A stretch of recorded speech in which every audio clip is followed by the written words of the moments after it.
Hai Wikasiver, dengan saya Fishmonger, salam Fishmonger ya. Oke, di video kali ini saya mau menceritakan tentang alasan dan tujuan kenapa saya uji coba ikan di laboratorium ya.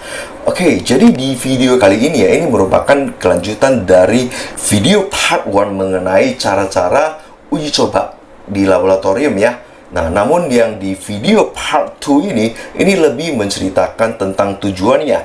Oke, sebelum kita memulai, mari kita lihat intronya Wikasiver TV.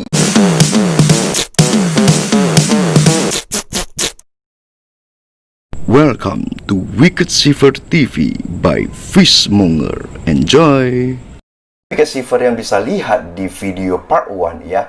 Nah, Fishmonger melakukan uji coba laboratorium kepada 3 aquaducts dan 3 parameter, mana produk-produknya ada ikan mahi-mahi, ikan salmon, dan ikan gindara dengan parameter merkuri, E. coli, dan salmonella. Nah, pastinya nih Wikasiver berpikir jika Fishmonger bakalan fokus menceritakan tentang kesehatan kan di video kedua ini. Namun bukan itu sih tujuannya. Tujuan saya di video yang kedua part 2 ini ya, menceritakan tentang kemungkinan praktik kecurangan yang dilakukan oleh para industri perikanan. Nah, yang nantinya saya akan jelaskan di akhir dari video part 2 ini. Oke, tapi sebelum itu saya mau menjelaskan sedikit tentang parameter-parameter yang diuji coba ini secara garis besar ya. Nah, sesuai dengan pengetahuan saya sebagai fishmonger ya.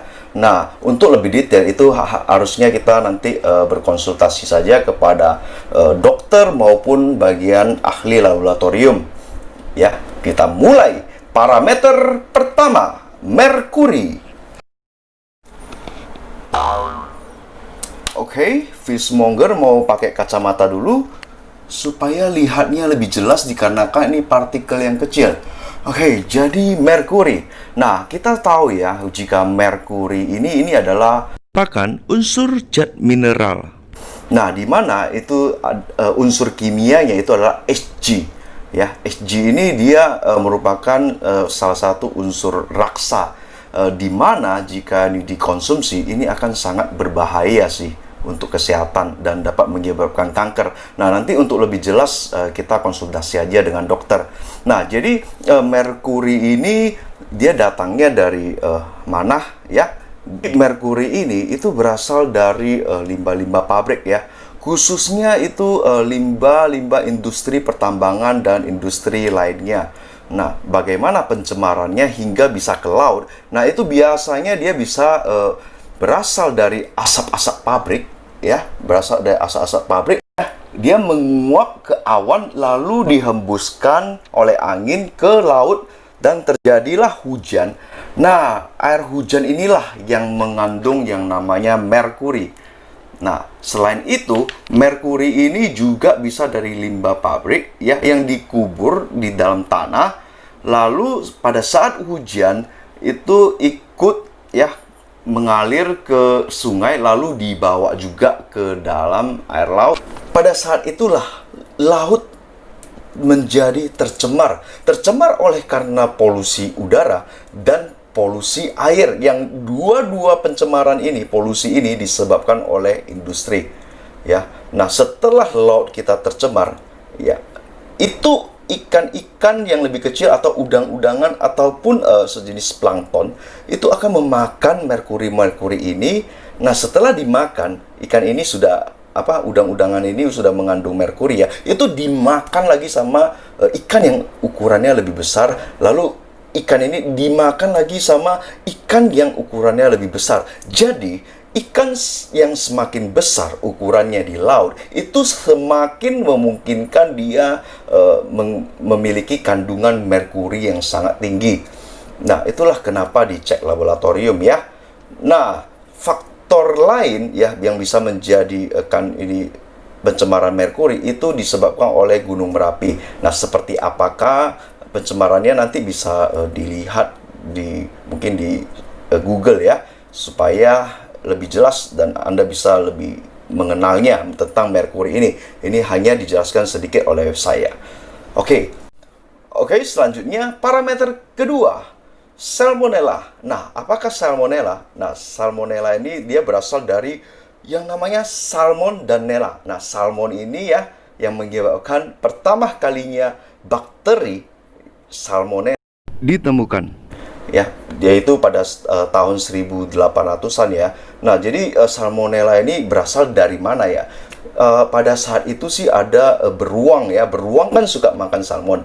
Nah, jadi pada saat dia menangkap ikan salmon, dia kan harus berendam dulu. Pada saat itu mungkin beruangnya beol ya. Beol, habis itu mungkin air sungai atau air sungainya itu terkontaminasi. Nah, selain itu, salmonella itu bisa berasal dari darat ya.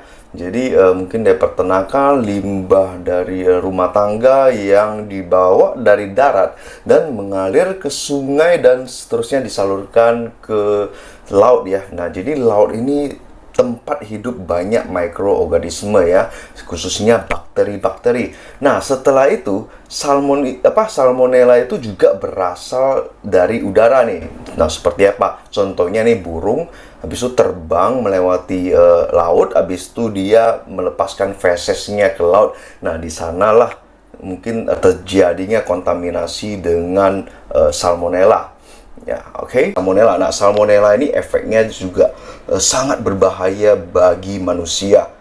Ya, dikarenakan bisa menyebabkan berbagai penyakit yang nantinya juga kita akan konsultasi ke dokter.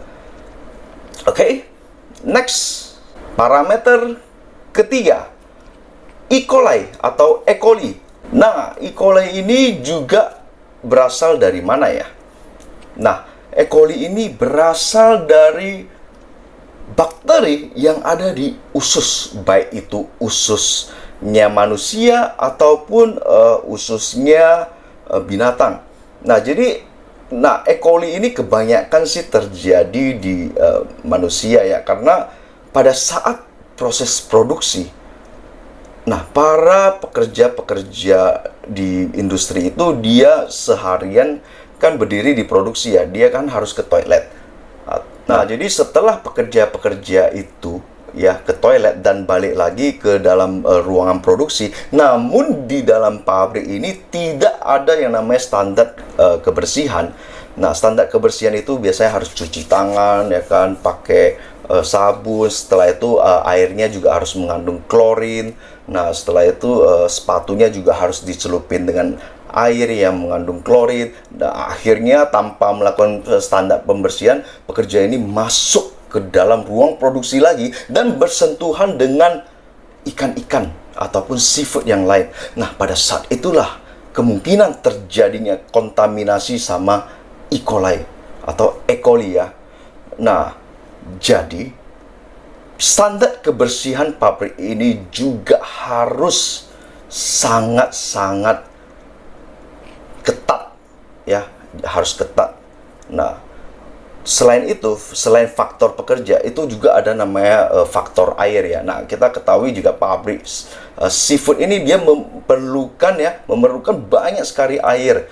Nah, selain dia beli air, mungkin dia mengecor ya air dari sumur, dia mengambil air dari sumur. Nah, kemungkinan air dari sumur atau air tanah ini juga terkontaminasi sama yang namanya E. coli. Ya, dari manakah terkontaminasi? Ya, mungkin ada yang memelihara di sekitarnya itu ada pelihara ayam, kerbau ataupun sejenis peternakan yang apalah yang sejenisnya lah ya. Nah, di saat itu kan kita tahu lah ya, air tanah kan datangnya dari air hujan, habis itu masuk ke tanah, habis itu kan menjadi air sumur. Nah, disitulah faktor yang bisa menyebabkan pencemaran E. coli. Oke, next kita bahas mengenai standar pengujian yang ada di pabrik, yaitu laboratorium yang ada di pabrik. Nah, jadi sesuai pengalaman saya ya, pabrik-pabrik yang berstandar tinggi, mereka biasanya memiliki laboratorium tersendiri di dalam pabrik mereka. Nah, ini fungsinya adalah mendeteksi ya, mendeteksi bahan baku yang masuk ke pabrik mereka dan mendeteksi produk yang akan keluar dari pabrik mereka. Nah, jadi ada dua ya, satu bahan baku, satu end product atau produk yang sudah jadi. Nah, itu produk yang sebelum masuk ke pabrik itu adalah berupa bahan baku. Nah, mereka biasa mendeteksi dulu nih, apakah ikan-ikan ini atau seafood ini sudah terkontaminasi pada saat di laut atau pengantaran oleh supplier, atau nah pada saat produksi ada terkontaminasi sama yang namanya karyawan mereka sendiri ataupun airnya mereka ya. Nah, ini fungsinya untuk supaya produk yang mereka ekspor ke negara tujuan itu tidak mengalami rejection ya, tidak ditolak. Nah, jadi contohnya nih, jika di Indonesia ada yang namanya BPOM-RI, nah di Amerika juga ada namanya US FDA, di Eropa juga ada EFSA, dan di China juga ada namanya CIQ. Ini contoh aja ya.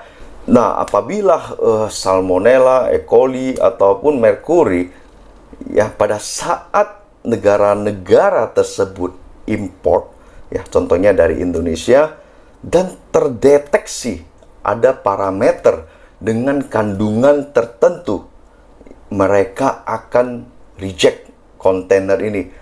Ya, kontainer ini cuma dikasih dua pilihan jika terdeteksi.